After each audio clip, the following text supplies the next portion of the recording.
സാധാരണ ജേർണലിസം ക്ലാസ്സുകളിൽ പ്രസ് ക്ലബിൻ്റെ പ്രസിഡന്റ് ശ്രീ M.R. ഹരികുമാർ വേദിയിലുണ്ട്. ജേർണലിസം ക്ലാസ്സുകളിൽ പഠിക്കുന്ന ഒരു പ്രധാനപ്പെട്ട കാര്യവും, അതായത് നമ്മളൊരു കോണ്ടാക്റ്റ് ഉണ്ടാകുമ്പോൾ, ഒരാളെ വിളിക്കുമ്പോൾ ആദ്യം ഇന്ന സ്ഥാപനത്തിൽ നിന്ന് ഇന്നയാളാണ് വിളിക്കുന്നത്. ഉദാഹരണത്തിന് മനോരമയിൽ നിന്ന് വിവേകാണ് വിളിക്കുന്നത് എന്ന് ആദ്യം പറയും. പിന്നീട് അവരെ വിളിക്കുമ്പോൾ വിവേകാണ് മനോരമയിൽ നിന്ന് എന്ന് പറയും.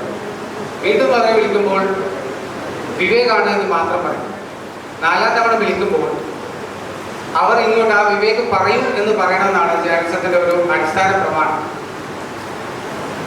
10-30 വർഷം എത്തുന്ന PRO ജീവിതത്തിനിടയിൽ 350 സിനിമകളിൽ പ്രവർത്തിച്ച അനുഭവ പരിചയമുള്ള AS ദിനേശ് എന്ന ദിനേശന് ഇപ്പോഴും ഏതൊരാളെയും ഫോണിൽ വിളിക്കുമ്പോൾ ആദ്യം പറയുന്നത് നമസ്കാരം ദിനേശാണ് PRO എന്നാണ്.